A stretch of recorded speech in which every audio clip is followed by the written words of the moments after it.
بسم الله الرحمن الرحيم. الحمد لله رب العالمين، وصلى الله وسلم على سيدنا محمد وعلى آله وصحبه أجمعين. اللهم وفقنا لما تحبه وترضاه. إلهي وترضاه إلهي ومهد سبحانه وتعالى. كلمة بانكورن أرنكي فؤاد دقائق سنة. كلمة بانكورن فؤاد أرنكي سو أنا سألت ولا بقيبود قيبنا وإنساني ووحي كسابسن قفك آدمها إن لو ترو آدمي نمدين اللي تحقليو نحريس ضد نمين يجرتو وقيب تلواد فؤاد ومركا لغاها الله حكم محكمة دي حكم مركا لغاها الله وحباد جيستي وحباد لقولي هي وحكم بالردية مركا لغاها لنا وقيب كلويان marka waa qayb insaaniyo oo bani aadamnimada ku saabsan iyo qayb ku saabsan deefaado dambi baad gashay sida nimankaasi sheegayaan. haddii aan qaybta hore ku horeeyo aadaminimada ee adduunka dadka xataa ilaahay aan rumaysnayn ee ilaahay beeniyay waxaan heshiis ku nahay naga dhaxeeya adduunka gabi waxa heshiis lagu yahay qofka in loo turo oo loo naxariisto oo loogu naxariisto aadaminimo inuu aadam yahay. adduunka oo dhan heshiis baa lagu yahay. waa waxa la yiraahdo l'humain, il faut être humain. waa inaad noqoto insaan, waa inaad noqoto bani aadamnimo. adduunka heshiis baa lagu yahay in qofka ayadoon loo eegin midabkiisa, luqada uu ku hadlayo, adduunka meesha uu ka degan yahay, sida uu yahay ayadoon loo eegin qofka in insaan loogu naxariisto. sidaa markaan ka hadalo fu'aad waxa uu tagay wararku sida sheegayaan dhakhtarkii ku saabsanaa jirka ku takhasusay aqoontiisu ahayd in la daaweeyo jirka insaanka, in la daaweeyo dermatolog afka Faransiiska loo yaqaano. dhakhtarkii baa u tagay waxa la sheegayaa go'aankii dhakhtarkaasi inuu yahay meeshan aad ku jirto waa meel kulul waayaheedu ma saamaxayo dawadii halkan aad ku qaadato, marka waxaad u baahan tahay meel qabow inaad dawadii ku qaadato. dhakhtarkii inuu sidaa yidhi baa ayaa la soo warinayaa. waa aragti dee ku salaysan cilmi iyo aqoon. sidaa darteed waxay noqonaysaa gar iyo xujay noqonaysaa. garta iyo xujadii maxkamaddu intay ku dhisto xukunkeega waa in fu'aad meesha laga saaro. marka dhakhtar in la geeyo intuu u baahan yahay, mawsuuc u baahnaan, ma 2 usbuuc u baahnaan, ma 3 usbuuc u baahnaan, hadba intii duruuftu ay keento ku bogsanayo in de go'aanka aragtida dhakhtarka in lagu saleeyo oo go'aan maxkamaddu ay gaadho ayaa loo baahan yahay. waxaan ku jiraa waa qaybta insaaniga. waaba insaan, waa qof xanuunsanaya oo duruufta uu ku jira meesha uu ku jirana la og yahay. halkii hore waa laga soo saaray sida la inoo sheegay, meel kale la keenay, laakiin meesha la keenay lafteeda waan garanayaa. dadkii soo maray meesha baan ku jiraayo waan garanayaa. saacada la joogo gabood qofka ku jira xabad marwaxada ay ku socoto hurdo ma dhadhamiyeenta badan nasan maysid, hurdana dhadhamin maysid. yacni iska soo dhaaf gabood. hadda walaalaha aan Djibouti wax ka aqoon baan ayaan u sheegayaa. waxaan ku jiraa hadda waa bishii 6aad, maanta waa 22. de wadankayaga Djibouti bisha 5aad, 6aad, 7aad, 8aad ilaa 9aad kulayl caadi ahayn baa ka jira. wuxuu baa kulaylka ka dabaasho qof koronto bilaash haysta ama ha xado ama si kalaba ha ku yeelo qof koronto bilaash haysta oo mukayafkii klimatizerkii si aan caadi ahayn ugu socdo qofkaas uu ka dabaalan karaa intaas soo bilood wadankeenu ku noolaado. waxa ka dabaalan kara qof hanti aan caadi ahayn haysta oo mukayafkiisa isticmaala qabowga guriga ugu xiran isticmaala wixii de lagu soo saarana iska bixiya ku noolaan kara. laakiin dadka mushaharkoodu iska yar dhaxdhaxaad mukayafka marka la furto anaga halkan waxaan dhahnaa big dam baanu bixino. waxaad sanaysaa telecommandka baasha lagu daarayo mukayafka klimatizerka haysanaysaa saacad buu ku socon waad iska baqtiini. markaad dhidido ayaa haddana yashidan waad iska baqtiini. sidaasay ku nool yihiin dad badan oo wadanka jooga. inta waxa ka soo hadho faraha badan ina waa xabad marwaxada. de maxaa la sameeyaa? maryaha la qoysta maradii oo qoyin baad marwaxada hoos seexani markaasay hawadii marwaxadu hanfiya kugu qalajini haddana dib baad soo qoyseen way kugu qalajin dib baad soo qoyseen way kugu qalajin waayaha guud xilliga kulaylaha bilaha hadda aan ku jiro wadanka sidaas loo dhaqmay asaas loo nooliyay waa nolosha caadiga ah ee wadanka qofka ku jira isagoo jirkiisa xanuun ku leh qofka ku jira gabood oo markaan gabood leeyahay waan garanayaa waan soo maray dadkii soo maray baan ku jiray dad tiro badan baa soo maray dadka baan kamid ahaa walaalahay saacada lagu jira meesha laguma noolaan karo wiil laba xidigla oo pilot oo mustawaha bulshadiisa ka jooga oo dubkiisa uu xanuunsanayo qolka oo baranbaro iyo wasakh iyo gidaarkii oo daadanaya dhulkii oo biyo ah waa meel lagu noolaan karo meeshaasi maaha go'aankii dhakhtarkuna waaba sida oo waa go'aan ku dhisan cilmi ku dhisan oo aqoon ku dhisan go'aanka ku dhisan insaaninimo ku dhisan insaaninimo in la iskugu tiro qofkan inuu insaan yahay insaan taa hadii la eegana meeshaasi meel lagu noolaan karo maaha gabood meel lagu noolaan karo maaha waxaan soo maray laba xagaa si fiican baan u ogahay siigadu markay nagu dhacdo meesha aan joognay ilaahay baan ku dhaartay waxa isku ekaanaya adiga iyo derbigaad ku tiirsan tahay baa isku ekaanaya derbiga foolxumo iyo cawlaan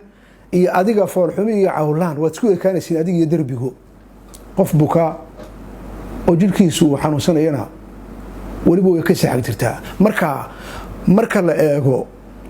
dhakhtarnimo marka la eegana dhakhtarkii wuxuu yiri waar ninka kan wuxuu u baahan yahay in meel qabow la jiifiyo oo daawadiisa uu ku qaato insaanimaduna waxay nafaraysaa dadnimadu karaamadu insaanka in la dareejiyo oo la karaameeyo waxay nafaraysaa ninka in meesha laga saaro bay ay nafaraysaa uma qalmo nin dalku tacab ku bixiyay oo la diray oo wax la soo baray oo duuliye laga soo dhigay oo xoolihii ummadda la geliyay tacab la geliyay fuad iyo dad badan ba tacab la geliyo cashuurtii dadka laga goynay waxa lagu soo baray nin dalku tacab geliyay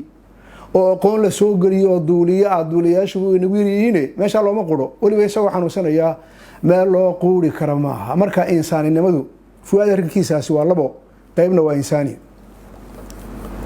qaybna waa xukunka wixii ku saabsan marka insaaninimada waliba dhakhtarnimadina lagu daray waxay nafaraysaa ninkaasi meesha inuu ku noolaan karin ayay nafaraysaa haddii dawladda hadday insaaninimo ku hadhay waa lagu diidi karaa dadku waa bashar ibliis ba ilaahay abuurtay buu diiday oo waliba diidmo uu ugula badheeray ibliis maaha milyaar iyo 6 milyaar iyo 7 milyaar oo dhowdhowba caalamka ku nool inta ilaahay diidan baa ka badan inta ilaahay ogol haddana ilaahay uu arjaaqa subaxii la keenaba ilaahay uu arjaaqa ilaahay uu raashin siiya ilaahay caafimaadku siiya ayadoo caafimaadkii ilaahay la hayaba ilaahay dib loo caaya ilaahay baa lagu afxumaada ilaahay baa la caasiya ayadoo ilaahay wax walba uu siiyay insaanka ayuu haddana insaanku khaaliqa abuuray uu ka hortagay haddana ilaahay uu u tudhaa nabbi cibaadii annii ana alghafuuru raxiim نبي عبادي أني أنا الغفور الرحيم وأن عذابي هو العذاب الأليم نبي الله ودوماك واحد وشيكتا بداف كيقولوا بدين حريص سيدوين بدنتي لكن عذاب كيقولوا كل يهينا وقو ضدك أقوي كديدة يا واصح ولا كديدي لكن قف كوي ديدو ويقهري مدى نارها كورابيني ديننا ماها عقلنا ماها إنساني لماذا عادي أدون كيشيس لقو يهينا معها قيبت لبعض الدوسية ملفك فؤاد يوسف علي وحويا وحكم وحاطر هذين دنبي بو قلي فؤاد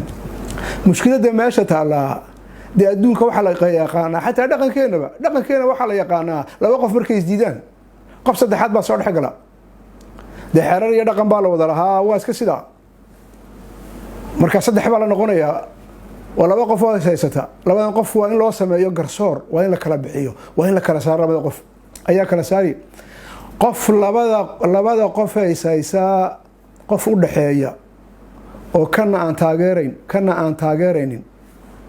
أيا صور حقلا مركا وحير هذان وقف النوتر il faut que la justice soit impartiale garsooridu waa inayna cidnaba u xaqlinin waa inayna cidnaba taageero siinin marka qof saddexaad baa yimaado qofkan xaqiisana uma xaqliyo waa dhaxdhaxaad isagoo arrinkaas ku haystaan ka dhaxdhaxaada ayuu xukun buu ridaa ama qofkan buu garta siiyaa ama qofka kale uu garta siiyaa marka qof dhaxdhaxaadi waa inuu jiro labadii qof si loo garqaado hadda waa dawladii oo meela iyo fuaad oo meela dawladii waxay leedahay fuaad dambi qaran buu galay bay leedahay oo cidda dacweynaysa de fuaad oo dawladii ayaa dhaxdhaxaadinaya maxkamadda dhaxdhaxaadinaysa maxkamaddu marka waa inay noqoto maxay waa inayna dawladana ahaan fuaadna waa inaynan ahaanin maxkamaddu intuu arrinkii u eegto si dhaxdhaxaad oo aan caadi ahayn ciddii garta le waa inay garta siiso ciddii gardaranna waa inay gardarada saarto marka mushkiladda maanta jirta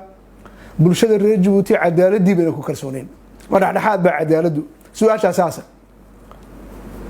cadaaladdu ma dhaxdhaxaad baa la véritable question est là la véritable interrogation elle est là dawladii baa ashkateynaysa fuaad cadaaladii maxkamadii miyay u dhaxaysaa fuaad iyo dawladii miyay u dhaxaysaa may oo maxaa markhaatiya waxa markhaatiya abidkeedba saas ahayd cid kastoo dawladda isqabtaan dawladda garta la siiyaayo ciddaas la cadaadiya waa la xiraa taariikhda wadanka kaga soo qaba sagaashameeyadii 29 ilaa maanta waa imise waa 2020 cid kastoo dawladda isqabtaan lama hayo cid maxkamadii intoo dhaxdhaxaad ka noqotay ay tiri maanta gardarada dawladda leh oo garta waxa leh insaanka reer Djibouti caadiga lama hayo maxkamaddu waa ayaga xataa dawladda raacda marka kalsooni baan jirin arrinka fuaad waa labo qaybna waa insaani dhakhtarkiina sidoo yiri insaanada saasayna faraysa qaybta labaadna waa maxkamadda kalsooni laguma qabo bulshadu reer Djibouti iyo bulshada caalamkuba waa loogiyay maxkamadda Djibouti kalsooni laguma qabo arrinka fuaad inay dhaxdhaxaad ka noqoto oo meesha garsoorid cadaalad ku dhisan inay keento kalsooni laguma qabo bulshada reer Djibouti oo dhanba taas ka dhacsan anu waxaan u joogay maxkamadeedii 2013 baan u joogay maxaan dambi sameeyo lagu qaaday 2013 waxaan xidhnaa sanad iyo 6 bilood baan xidhnaa aniyo labadeedii saaxiib yani xadhigayga ugama warramayo aan la xiray c'est pas ça waxaan uga warramayaa markhaati baan ahaa goobjoog dambigaan sameeyay muxuu ahaa waxba dambi ma gelin dib cid macaayin cid ma shiidin dhagaxyay tuureen yani dambiyo u badan loo quudhayn baana la saaray marka waa maxay waxa isqabanay aniga iyo dawladii maxkamadii dhaxdhaxaad baa ahayd maxkamadii waxay ka baqday dawladii gardaradii aniga la saaray mushkiladuna dawladda leh maxkamadii cid kaliya isku laho gacanta la iskaga haystaa marka maanta waxaan joognaa meel insaanimadiina ma shaqeynayso oo maaha maanta meel basharkii lagu tixgeliyo karaamadii basharka la eegana ma joogno meel cadaaladii iyo garsooridii la eegana maanta ma joogno reer Djibouti musiibada maanta haysata ni la personne est valorisée en tant que telle ni la personne est honorée en tant que telle ni il n'y a pas une justice impartiale insan kan lama karaameeyo cadaalad ma jirto marka ilaaha wanaagsan baan ka rajaynaynaa si dhaqso ilaahay waxaan uga rajaynaynaa wadankan inuu noqdo wadan insaankan la karaameeyo wiilka iyo gabadha hooyadii iyo aabaha macalinka iyo dhakhtarka injineerka iyo architectiga ee mas'uulka waxaan ilaahay ka baryaynaa ilaaha wanaagsan si dhaqso ilaahay waxaan weydiisanaa wadanka ilaahay inuu ka dhigo wadan insaanka la karaameeyo insaanka ilaaha wanaagsan si dhaqso waxaan uga baryaynaa wadanka ilaahay inuu ka dhigo wadan la helo garsoorido basharkii dawladdu markay isqabato cadaalad u kala garqaado oo garta cidii la siisa in ilaahay wadanka ka dhigo ayaan ilaahay ka baryaynaa waxaan ku leeyahay fuaad iyo qaraabadiisa dhow iyo reer Djiboutina fuaad uu naga wada maqan yahay hala sabro hala dadaalo niyada hala adkeeyo hala sabro hala dadaalo deeqa ciise runtii deeqa waa dirsi deeqa c'est une leçon vivante pour les filles djiboutiennes pour les femmes djiboutiennes deeqa waa 10 waxa la yiraahdaa ficilku goormuu qiimo leeyahay hadalku goormuu qiimo leeyahay hantidan goormay qiimo leedahay ficil wuxuu qiimo leeyahay xilligiisii markuu yimaado xilligiisii adduunkan waxay qiimo leedahay xilligeedii markay timaado talabaad qaadi waxay qiimo leedahay xilligeedii markay timaado haddii tallaabadu xilligeeda haddii kasoo degdegtana qiimo ma laha xilligeega haddii kadib dhacdana qiimo ma laha ficilku xilligiisa hadduu kasoo degdego xilligii loo baahnaa hadduu kasoo hor dhacana qiimo fara badan ma laha ficilku xilligii loo baahnaa hadduu kadib dhacana qiimo fara badan ma laha wuxuu ficilku fiican yahay xilligii loo baahnaa inuu dhaco deeqa ficilkeedu wuxuu dhacay xilligii loo baahnaa buu dhacay ficiltan xilligii loo baahnaa ficiltan in gobonimada gabdhaha reer Djibouti ay leeyihiin in la muujiyo oo la isku dhiga kaamera oo la sameeyo in action noble un geste noble un acte noble xilligii loo baahnaa ayuu dhacay ficilkii deeqa way ficiltantay waxay tusay gabdhaha reer Djibouti iyo gabdhaha caalamkaba inay jirto gabar reer Djibouti oo dadnimo leh oo damqasho leh oo may taqaana waliba may u oranaysa d'une manière sublime très très noble si dadnimo iyo qurux iyo reer magaalnimo ay ku dhaahan tahay ayaa ficilka ay riday deeqa waxilli loo baahnaa bay ridayo ça a fait un écho phénoménal waxay samaysay dhawaaq aan caadi ahayn ayay samaysay waxay cashar u dhigtay deeqa hablaha reer Djibouti oo qaarkood ay labiskooga iyo maakiyaashkooga iyo xamuuradooda iyo habeenkooda iyo badeecadooda iyo jaadkooga hablaha qaar xilliga ay ku mashquulsan yihiin ay ku wareersan yihiin ayaa waxay dhigtay deeqa runtii ficil xilligiisii dhacay oo waliba u dhacay d'une manière très sublime si aad u qiimo badan hablahaas ay u dhigtay cashir wanaagsan deeqa runtii ariga waan hambalyeynaya hadda ka horna waa la hambalyeeyay deeqa taariikhda waxay ku biirsatay qof walba taariikhda wuxuu ku biirinayaa geedi socodka loogu jiro in la helo xornimo in la helo inagoo wadankeena joogna kelmadaada inaad odhan karto adigoon cid caayaynin adigoon cid ceebeynaynin inaad waxaad u baahatay inaad ku hadli karayso inaanad uurka ka ooyin inaanad uurka ka xanuunsanin dadka maanta uurka laga wada weeyaa baarkii caloosha laga wada weeyaa baarkii caloosha laxaw baa dadka haysta waa la wada gubanayaayo kuleylkii baa la soo saari kari lahay waxa lagu qabsanayaa dadka waxaad sheer garaysay hebel baa wax qoro waad sheer garaysay ama heblaaya wax qorto waad sheer garaysay heblaaya video samayso waad sheer garaysay hebel baa waad sii qaybisay berita marka la shaqo tago hadda marka la shaqo tago dadka loogu imanay serviceka markaas lagu leeyahay waan ku aragnay profilkaagi xalayto waan kula soconay waxaad sheer garaysay qoraalkii heblaayo waxaad sheer garaysay فيديوغي علي حرارة وكوريسانيي فاروح وكوريسانيي جالك قبضو كوريسانيي كيبات سير قريسي شقادا لوغو يمانيا مركاسا لقبسانيي ولا اوركا لغوي علوشي اوركا لغوي waxay dirsi u noqotay deeqa dadka uurkii caloosha ku ooyay dirsi u noqoto ayadu uurkii caloosha kamay ooyin uurkii caloosha way ka bogsatay deeqa ilaahay khayr ku siiyo